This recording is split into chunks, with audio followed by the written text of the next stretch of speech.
Ravnath electricals and hardware. आमच्याकडे electric, plumbing, hardware, welding, plastic, दरवाजे fitting material, nut bolt, electric machineries, colour, Ganesh सजावटीसाठी लागणारे electric material आणि charging torch wholesale दरात मिळतील. आमचा पत्ता गाळा number 4, Varadvinayak apartment, Parab hospital जवळ, जिजामाता चौक, कुडाळ. संपर्क 9404776166 किंवा 9834221175. जो भी प्रकल्प आप आगे ले जाना चाहते हो उसे पूरी तरह हम लोग समर्थन देंगे, पूरी ताकत देंगे, इसलिए मैं उनका आभारी हूँ. ये दिन पे दिन जो समर्थन राज्य की जनता से हमारी सरकार को मिल रहा है, ये इसीलिए क्योंकि हम लोगों ने जो भूमिका ली हुई है ये जनता के दिल की भूमिका है, उनके मन की भूमिका है. और हम लोग सर्व सामान्य जो आम आदमी है उसके जो दुख दर्द है, ये राज्य का सर्वांगीण विकास कैसे करना चाहिए, ऐसी हमारी कोशिश है. और हमने शुरुआत में ही ये जनता की जो मांग है, जनता की जो समस्या है, उसको हल करने की शुरुआत की हुई है. जैसे किसान जो आत्महत्या करते हैं उसकी संख्या कम हो, न के बराबर हो, ऐसी हमारी कोशिश है. इसलिए 50,000 रुपए जो रेगुलर कर्ज पेड कर रहे थे उनको हम लोगों ने निर्णय लिया हुआ है, उनको 50,000 रुपए इंसेंटिव देने का. पेट्रोल डीजल जो है हमारी सरकार ने, पहले सरकार ने कम नहीं किया था, केंद्र सरकार ने उनका टैक्स कम किया था, वो भी हम लोगों ने पेट्रोल में 5 रुपया, 3 रुपया डीजल में, वो भी एक जनता की जो मांग थी उसको हम लोगों ने हल किया है. और पूरी तरह अभी मैं सब बताऊंगा नहीं, लेकिन जो भी निर्णय है जनता के हित का हम लोग करेंगे. जो जनता चाहती है, जो लोग फेस करते हैं, ये सभी समस्या, ये सभी प्रश्न हम लोग निश्चित रूप से सरकार के तरफ से हल करने की कोशिश करेंगे. हमारा कोई भी निजी एजेंडा नहीं होगा. जो भी एजेंडा है ये सर्व सामान्य आम आदमी जो है उसके जीवन में बदलाव लाने की कोशिश हमारी रहेगी.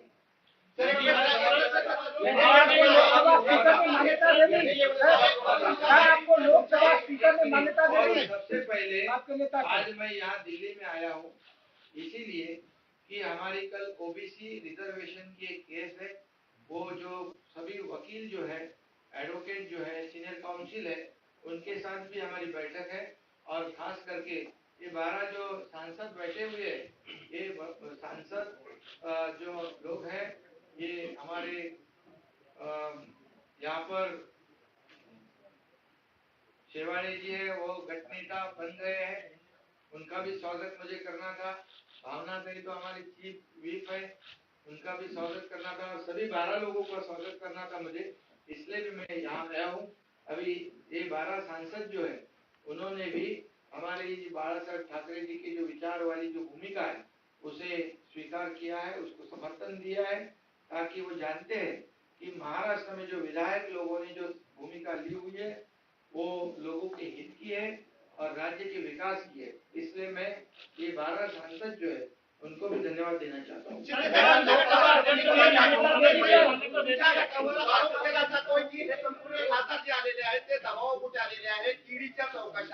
बाळासाहेबांचे विचार, भूमिका वगैरे त्याच्याशी काही देणे घेणे नाही. भावना गवळी तुमच्यासोबत आहेत, रेशील माने आहेत, त्यांच्या कोण म्हणताय? संजय राऊत यांनी आज प्रेस कॉन्फरन्स केली. कोण म्हणताय? संजय राऊतांनी प्रेस कॉन्फरन्स मध्ये आज नाही ऐका त्याच्या बाबतीमध्ये आमचे गटनेते बोलतीलच, दबाव आहे काय आहे तो, परंतु मी सांगतो. आणि आणखी कोणी बोलला असते या विषयावर तर त्याची दखल घेण्यासारखं होतं. पण जे सकाळी रोज मॅटिनी शो आता बंद झालाय पूर्वीचा, ते म्हणतात हा कॉमेडी एक्सप्रेस जे आता तुम्हाला सांगतो, मला त्याच्यावर बोलण्याची आवश्यकता वाटत नाही, कारण ते दखल घेण्यासारखं नाही. तुम्हालाही माहित आहे, पण तुम्हाला काय रोज काय ना काय बातम्या पाहिजे. कसे काय मिळते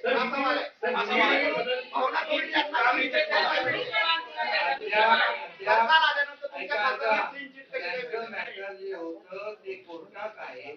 कोर्टाने त्या बाबतीमध्ये त्यांच्या बाजूने निर्णय दिलेला आहे. तुमचं गैरसमज आहे त्यामुळे सरकारने आमच्या कुठली त्यांना दिलेली नाही. तुमची माहिती थोडीशी सुधारून घ्या. आणि आपल्याला मी सांगतो की या जे आपले खासदार आहेत ते खासदार 22 लाख लोकांमधून निवडून आलेले आहेत. एक ग्रामपंचायत सदस्य नगरसेवक पण इकडे तिकडे जाताना खूप विचार करतो. आज याचा विचार करण्याची आवश्यकता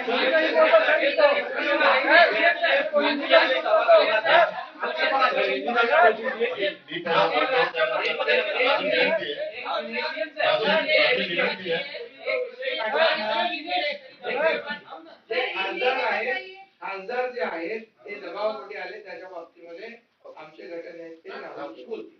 सर हिंदी में थोड़ा रिपीट करिए।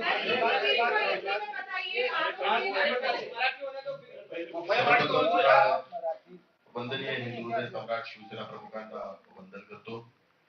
धर्मवीर आनंद दिघे साहेबांना वंदन करतो आणि आजच्या पत्रकार परिषदेकरता आपल्या सर्वांना मार्गदर्शन करण्याकरता या ठिकाणी उपस्थित शिवसेनेचे मुख्य नेते आणि महाराष्ट्र राज्याचे मुख्यमंत्री आदरणीय एकनाथ शिंदे साहेब, उपस्थित सर्व 12 खासदार, उपस्थित पत्रकार बंधूंनी, आज या ठिकाणी आम्ही शिंदे साहेबांनी आमची भूमिका मांडली, पण खासदार म्हणून पण आम्ही आमची भूमिका आपल्यासमोर मांडत आहोत. 2019 साली आम्ही हे सर्व खासदार शिवसेना भाजपा युतीच्या माध्यमातून आम्ही सर्वांनी निवडणूक लढवली आणि आम्ही प्रचंड मताधिक्याने त्या ठिकाणी विजयी झालो. आणि 2019 चा आमचा जो वचननामा होता तो वचननामा शिवसेना पक्षप्रमुख आदरणीय उद्धव साहेबांनी तो वचननामा बनवला होता. त्या वचननाम्यात 4 गोष्टींचा मी उल्लेख करतो.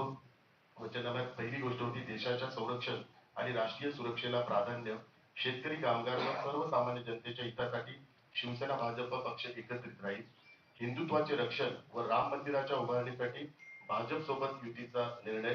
आणि गेल्या 60-70 वर्षात काँग्रेस सरकारला जे जमले नाही असे महत्वाकांक्षी निर्णय घेऊन विकासाचे प्रकल्प उभारणीसाठी या 5 वर्षात सुरुवात झाली. सदर प्रकल्पांच्या पूर्ततेसाठी अजून 5 वर्ष राष्ट्रीय लोकशाही आघाडी म्हणजे एनडीएला संधी देण्यासाठी ही युती महत्वाची.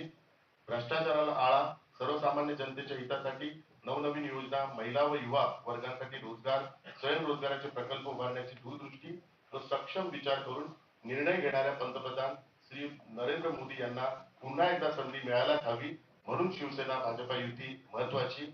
या आदरणीय शिवसेना पक्षप्रमुख उद्धवजींनी हा आमचा वचननामा बनवला होता. त्या वचननाम्याच्या माध्यमातूनच आम्ही निवडणूक लढवली होती. त्या निवडणुकीत आम्ही प्रचंड मताधिक्याने आम्ही निवडून आलो.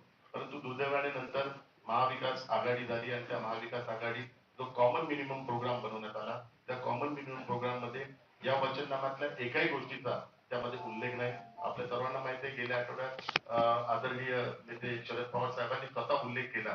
संभाजीनगरच्या ज्या औरंगाबादला जे संभाजीनगरचं नाव द्यायचं त्याचा कॉमन मिनिमम जो प्रोग्राम होता त्यात कुठेही उल्लेख नाही. याचं स्पष्टोक्ती स्वतः शरद पवार साहेबांनी केलेली. त्यामुळे जो महाराष्ट्राचे मुख्यमंत्री आदरणीय एकनाथ शिंदे साहेबांनी जो हिंदुत्वाचा विचार, जो बाळासाहेबांचा विचार, जो पुढे नेण्याचा जो संकल्प केलेला आहे, तो संकल्पाला पाठिंबा देण्याकरता आम्ही सर्व 12 खासदार या ठिकाणी उपस्थित आहेत. आणि त्यांचं जे धोरण आहे ते धोरण आम्ही सर्वांनी स्वीकारून त्यांचं नेतृत्व आम्ही सर्वांनी स्वीकारलेलं आहे आणि त्या नेतृत्वाच्या माध्यमातून आज आम्ही हा सर्वांनी निर्णय घेतलेला आहे. महाविकास आघाडीच्या माध्यमातून 12च्या 12 खासदारांनी राष्ट्रवादी आणि काँग्रेसच्या विरुद्ध लढाई केली आणि त्यात जिंकलेले आहेत. आणि दुर्दैवाने महाविकास आघाडीच्या माध्यमातून त्यात आमचे जे विरोधी उमेदवार आहेत त्यांना ताकद देण्याचं काम त्या 2-2.5 वर्षात झालं. त्यामुळे आज खासदार हा सर्व संपूर्ण निर्णय घेतला. कारण आयुष्यभर आमची लढाई राष्ट्रवादी आणि काँग्रेस बरोबर झाली आणि आता महाविकास आघाडीच्या माध्यमातून आम्हाला कित्येक तांत्रिक अडचणी होत होत्या, विकास कामाच्या दृष्टिकोनातून अडचणी येत होत्या आणि त्या काळात आदरणीय मुख्यमंत्री एकनाथ शिंदे साहेबांनी आम्हा सर्वांना युडी डिपार्टमेंटच्या माध्यमातून सहकार्य केलं. त्याच वेळी ह्या गोष्टी ज्यावेळी होत होत्या त्यावेळी आम्ही सर्व खासदार पक्षाकडे या सर्व भूमिका मांडत होतो. परंतु दुर्दैवाने पक्षाने जो वेळ द्यायला पाहिजे होता तो वेळ न दिल्या कारणामुळे हा संपूर्ण प्रसंग आज या ठिकाणी होत आहे. आपल्या सर्वांना सांगू इच्छितो की ज्यावेळी आमदारांनी ही भूमिका घेतली त्यावेळी आम्हा सर्व खासदारांना बैठकीला वर्षावर बैठकीला बोलवलं होतं 21 जून त्या दिवशी. आणि त्या दिवशी सर्व खासदारांनी आम्ही सांगितलं की आम्ही पक्षासोबतच राहू आणि ती भूमिका आम्ही स्पष्ट केली. परंतु त्यावेळी पण आम्ही भूमिका स्पष्ट केली की 2019 ची निवडणूक आम्ही ही एनडीएच्या माध्यमातून शिवसेना भाजपा युतीच्या माध्यमातून लढवलेली आहे आणि आम्हाला सर्वांना 2-2.5 वर्ष हा खूप त्रास होत आहे. त्यावेळी उद्धव साहेबांनी आमची भूमिका मान्य केली आणि त्यावेळी आम्हाला आमदार ज्यावेळी गेले त्यावेळी आम्हाला सांगितलं की जर एकनाथ शिंदे साहेब जर मुख्यमंत्री झाले तर निश्चितपणे मी ती भूमिका स्वीकारेन आणि त्या निर्णयाचं मी स्वागत करेन. हे आमच्या सर्व खासदारांच्या समोर आणि त्या बैठकीला संजय राऊत साहेब पण उपस्थित होते, विनायक राऊत उपस्थित होते, अरविंद सावंत उपस्थित होते, अनिल देसाई पण उपस्थित होते. या सर्वांच्या समोर पक्षश्रेष्ठीने आम्हाला सांगितलं की एकनाथ शिंदे साहेब जर मुख्यमंत्री झाले आणि जर भारतीय जनता पार्टीने तो निर्णय घेतला तर मी त्याचं स्वागत करेल आणि आनंदाने. त्यामुळे आम्ही पण सर्वजण त्या भूमिकेशी सहमत झालो. परंतु ज्यावेळी दुसरी आमची बैठक खासदारांची आमच्या 4-5 बैठका आदरणीय उद्धव साहेबांबरोबर झाल्या. दुसऱ्या बैठकीत पण आम्ही याच गोष्टीचा उल्लेख केला की सर्व खासदारांना जर 2024 ची निवडणूक लढवायची असेल तर युती करणं अत्यंत महत्वाचं आहे आणि त्या युतीच्या माध्यमातून आम्ही निवडून आलोय. लोकांची पण ती मागणी आहे, मतदारांची पण ती मागणी आहे. म्हणून आम्ही सर्वांनी त्याचा आग्रह दिला आणि त्यावेळी उद्धव साहेबांनी आम्हाला वारंवार याच गोष्टीचा उल्लेख केला की आपण महाविकास आघाडीच्या माध्यमातून येणारी निवडणूक लढवूया. पण आम्ही सर्वांनी त्या विरोध दर्शवला आणि प्रत्येक लोकसभेच्या मतदारसंघाच्या अडचणी त्या अडचणींची माहिती अरविंद सावंत यांना दिली आणि अरविंद सावंत यांनी ती भूमिका पण मान्य करून उद्धव साहेबांसमोर ठेवली आणि त्याच वेळी आम्ही उद्धव साहेबांकडे ह्या गोष्टीचा उल्लेख केला. जर आपल्याला एनडीएच्या सोबत जायचं असेल तर राष्ट्रपतीचे उमेदवार, उपराष्ट्रपतीचे उमेदवार यांना जर आपण मतदान केलं तर निश्चित स्वरूपात एनडीए करता जाण्याकरता एक मोठं पाऊल उचललं जाईल. त्याच वेळी आपल्या सर्वांना मी सांगू इच्छितो की शिवसेनेचे सर्व नेते खासदारांच्या उपस्थित उद्धव साहेबांनी पण आम्हाला सांगितलं की मला पण युती करायची आहे. मी माझ्या परीने युती करण्याचा खूप प्रयत्न केला आणि त्यांनी या गोष्टीचा उल्लेख केला की ज्यावेळी ते देशाचे पंतप्रधान आदरणीय मोदी साहेबांना दिल्लीला भेटायला आले त्या भेटीत त्यांनी या गोष्टीचा मोदी साहेबांकडे उल्लेख केला आणि मोदी साहेबांबरोबर त्यांची 1 तास चर्चा झाली आणि चर्चेत त्यांच्या युती संदर्भातल्या संपूर्ण चर्चा झाल्या. परंतु त्यानंतर ती बैठक साधारण जूनला झाली आणि जुलैलाच अधिवेशन होतं विधानसभेचं आणि त्या अधिवेशनात 12 भारतीय जनता पार्टीच्या आमदारांवर निलंबनाची कारवाई केली.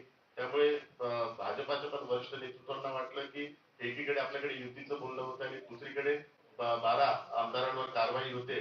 तर याबद्दल भारतीय जनता पार्टीचे पण पक्षश्रेष्ठींमध्ये संपूर्णतः नाराजगी झाली आणि कित्येक वेळा उद्धव साहेबांनी युतीच्या संदर्भात त्यांच्याबरोबर चर्चा केली. पण ज्या चर्चांना पॉझिटिव्ह रिस्पॉन्स मिळाला पाहिजे तो पॉझिटिव्ह रिस्पॉन्स भारतीय जनता पार्टीला शिवसेनेकडून न मिळाल्या कारणामुळे भारतीय जनता पार्टीचं पण जे पक्ष नेतृत्व ते ह्या संदर्भात नाराज झालं. ह्या सर्व गोष्टींचा उल्लेख आदरणीय उद्धव साहेबांनी आमच्या समोर केला की मी माझ्या परीने आता युती करता संपूर्ण प्रयत्न केलेले आहेत. आता तुम्ही स्वतः तुमच्या परीने युतीचे प्रयत्न करा आणि ह्या गोष्टीचा ज्यावेळी उल्लेख केला त्यावेळी मी स्वतः 4-5 खासदारांना घेऊन आदरणीय एकनाथ शिंदे साहेबांना भेटलो, देवेंद्र फडणवीस यांनाही भेटलो, त्यांनाही या संदर्भातली भूमिका स्पष्ट केली.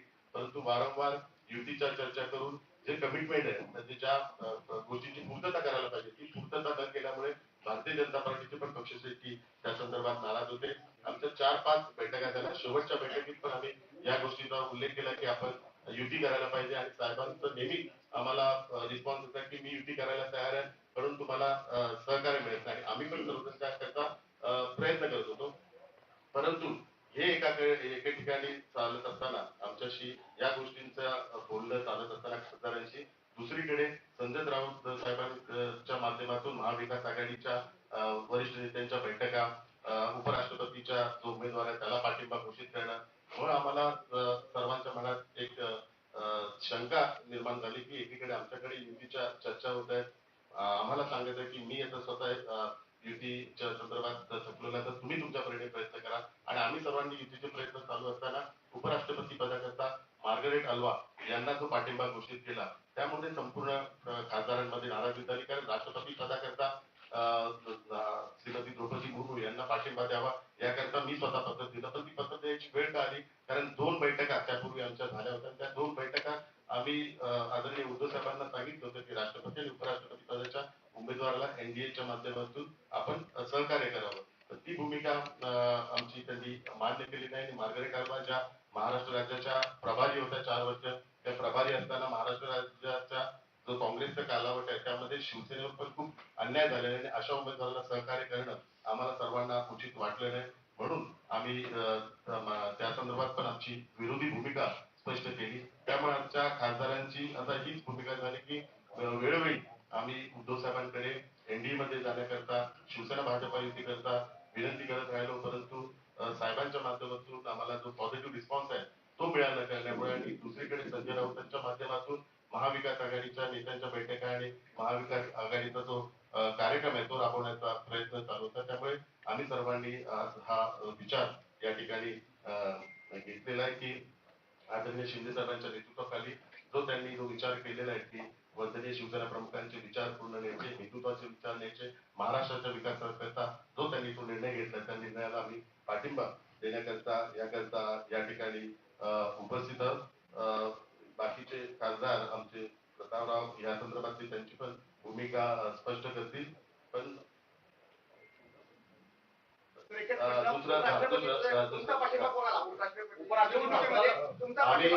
आम्ही सर्वजण एनडीएच्या सोबत आहे, त्यामुळे एनडीएचे जे उमेदवार आहेत त्यांना आमचा पाठिंबा असणार आहे आम्ही सांगू इच्छितो. आणि ही सर्व भूमिका स्पष्ट करताना आम्ही सर्व खासदारांनी आदरणीय उद्धव साहेबांकडे आमचे जे गटनेते विनायक राऊत यांच्याबद्दल पण नाराजगी व्यक्त केली होती. गेली 2-2.5 वर्ष जे खासदारांना जो त्यांच्या कामाच्या संदर्भातला न्याय मिळवून देण्याच्या दृष्टिकोनातून ते संपूर्णतः अपयशी ठरले आणि त्यांच्या कामाबद्दल नाराजगी होती, म्हणून गटनेता बदलावा ही आमची विनंती होती. तर ती पण विनंती मान्य केली नाही, म्हणून आम्ही सर्वांनी मिळून आज निर्णय घेतला. घटनात्मक आम्हाला तो अधिकार आहे, त्या अधिकारानुसार आम्ही गटनेता सर्वांच्या संमतीने माझी नियुक्ती झालेली आहे शिंदे साहेबांच्या आशीर्वादाने. तर तो निर्णय आम्ही हा घेतला. आम्ही कुठलाही पक्ष गट हा स्थापन केलेला नाही, केवळ आम्ही गटनेता हा बदललेला आहे. कारण आमच्या पक्षाच्या मुख्य प्रतोद भावनाताई अजूनही आहेत आणि त्यांना तो संपूर्णतः अधिकार आहे आणि त्यांच्या मार्फत आम्ही हा संपूर्णतः निर्णय घेतलेला आहे. एनडीएच्या बाबतीत सांगू इच्छितो की अरविंद सावंत साहेबांनी ज्यावेळी राजीनामा दिला त्यावेळी त्यांनी तो राजीनामा त्या कॅबिनेट पदाचा दिला. त्यावेळी एनडीएतून बाहेर पडतो असं कुठलंही लेटर शिवसेनेच्या माध्यमातून एनडीएला दिलं गेलेलं नाही. त्यामुळे अजूनपर्यंत एनडीए जॉईन झालेल्याचं लेटर जुनं लेटर आहे त्यांच्याकडे, पण एनडीएतून बाहेर पडल्याचं लेटर अजूनही एनडीएला शिवसेनेने कधीच दिलेलं नाही आणि युपीए जॉईन केल्याचं लेटर पण शिवसेनेने दिलेलं नाही. त्यामुळे एनडीए आजही आम्ही आहोत आणि एनडीएच्या उमेदवाराला आम्ही संपूर्णतः सहकार्य करतो.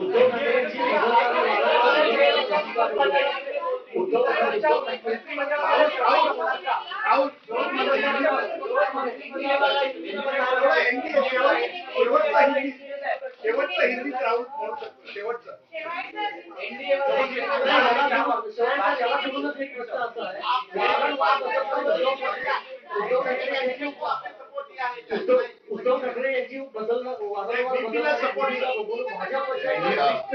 सभी को बताना चाहता हूँ, जब भी हमारे उस वक्त के कैबिनेट मिनिस्टर अरविंद सावंत जी उन्होंने जब रिजाइन किया था तभी उन्होंने उनके कैबिनेट पद का रिजाइन किया था. उन्होंने एनडीए से बाहर निकलने का कोई भी शिवसेना के माध्यम से लेटर नहीं दिया था. तो अभी भी हम ऑफिशियली एनडीए में है, क्योंकि हमने यूपीए भी ज्वाइन करने का ऑफिशियली लेटर यूपीए को भी नहीं दिया है. तो हम एनडीए के साथ है और एनडीए के उम्मीदवार को हम सब सपोर्ट करें.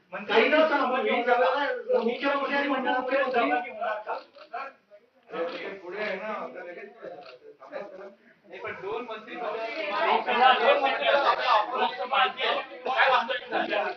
कुठलीही चर्चा झाली नाही. आता तुम्ही तर ते सगळं वाटून मोकळे होता.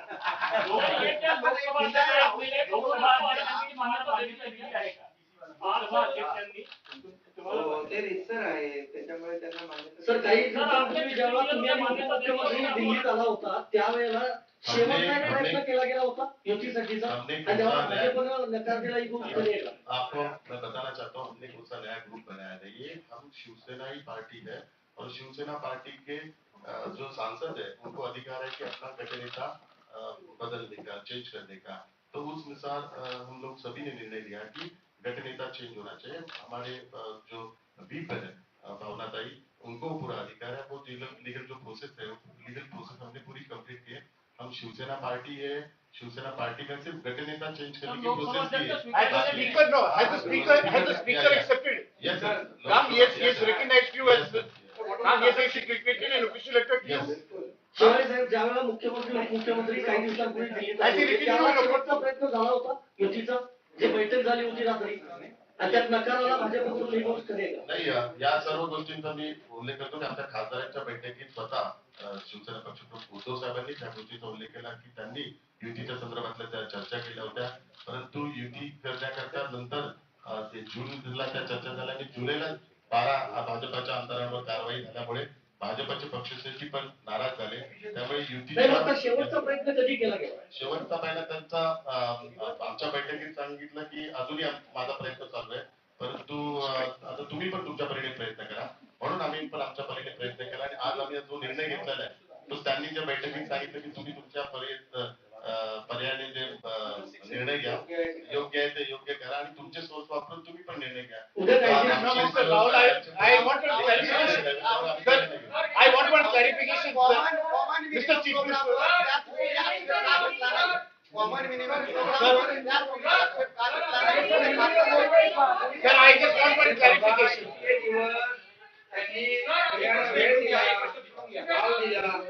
आणि त्याच्यानंतर खूप वेळा मी प्रयत्न केले, आमदारांनी प्रयत्न केले, खासदारांनी प्रयत्न केले आणि शेवटला हा निर्णय घ्यावा लागला. No, sir, I want to know the letter that has come from the speaker. Is it accepting you all as the leader? What happens to the other 6? So what is the position? Is the party split? अभी नहीं, बिल्कुल नहीं. Because you said you have got a letter. घटने का चयन KIA हुआ है. अभी व्हीप जो है भावना का ही है, वो 18 लोगों को पूरा व्हीप उनका ही लगेगा. सर क्या मंत्रिमंडल विस्तार को लेकर मंत्रिमंडल विस्तार को लेकर प्रधानमंत्री जी या गृह मंत्री से कोई बातचीत हुई आपकी? देखो अभी तो शुरुआत आज हुई है, अभी आप पहले करेंगे बात, अभी उसके बाद करेंगे ना.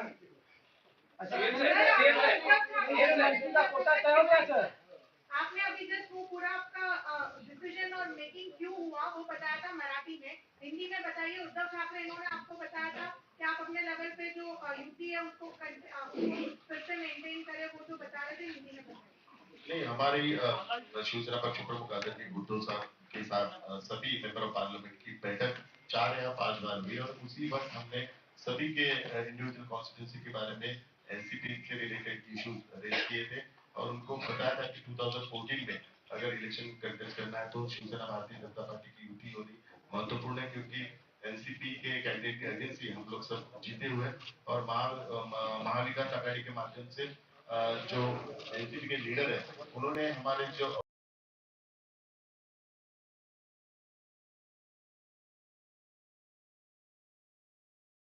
अपोजिट जो कैंडिडेट है उनको ताकत देने का काम किया. तो हमारी भावनाओं का आदर करते थे. उन्होंने कहा कि मैं भी युति करने के लिए तैयार हूँ, मेरी तरफ से भी मैंने बहुत सारे प्रयास किया. अभी आपकी तरफ से भी अगर प्रयास होते तो आप कर सकते थे, इसलिए हम लोग ने आज ये प्रयास किया हुआ है. और उन्होंने हमारे पास 3 प्रपोजल रखे थे कि शिवसेना बीजेपी अलायंस हम करेंगे, नहीं तो इंडिविजुअल कंटेस्ट करेंगे, नहीं तो महाविकास आघाड़ी के माध्यम से करेंगे. लेकिन शिवसेना बीजेपी के लिए उन्होंने फर्स्ट प्रेफरेंस दिया था, तो उन्होंने जो कहा वही आज हम यहाँ पे कर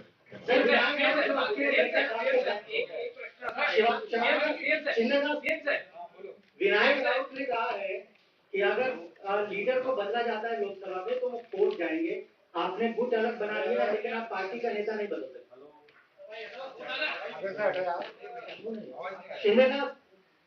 विनायक राउत के बयान को क्या कहेंगे? वो कह रहे हैं कोर्ट जाएंगे अगर नेता बदल दिया लोकसभा में. देखो लोकशाही में तो हर एक को फ्रीडम होता है और जहाँ जहाँ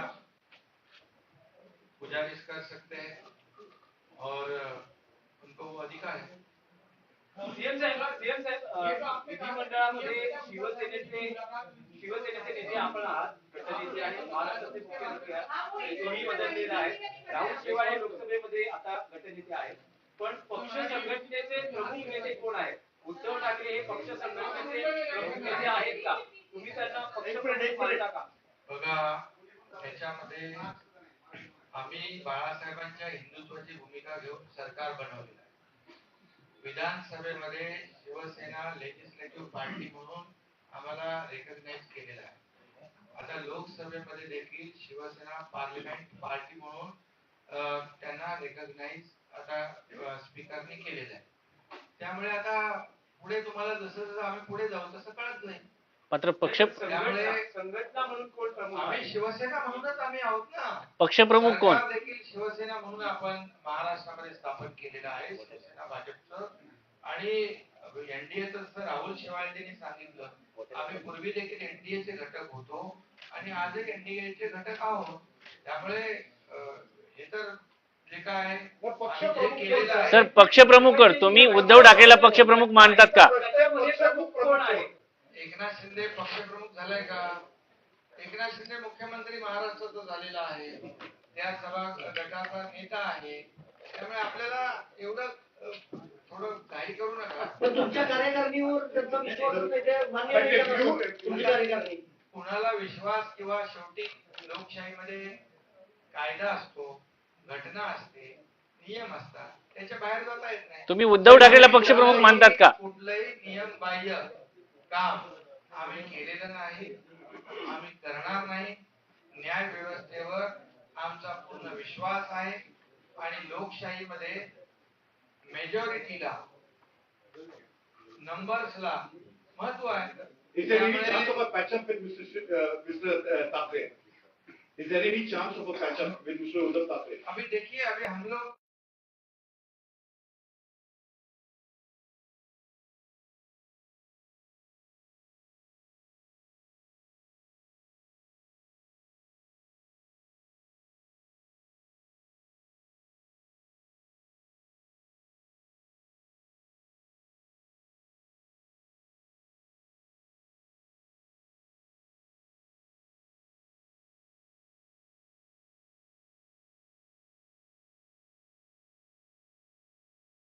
लोकसभा में पत्र दिया है जी. ये प्रोसेस शुरू कर दी है. अभी आगे आगे एक ही दिन में आपको सब कैसे बताएंगे. रुको ना. और बाकी राज्याचा मुख्यमंत्री विस्तार केव्हा होणार? लवकरच होणार, काळजी करू नका. अरे तुम्ही एवढ्या लांब का गेले.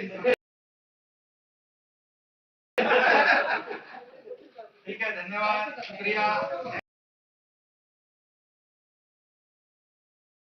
Thank you. असे नवनवीन व्हिडिओ पाहण्यासाठी कोकणशाहीचं यूट्यूब चॅनल सबस्क्राईब करा व बेल बटन प्रेस करा. तसेच फेसबुक पेज लाईक करा आणि इंस्टाग्राम पेज व ट्विटर पेजला फॉलो करायला विसरू नका.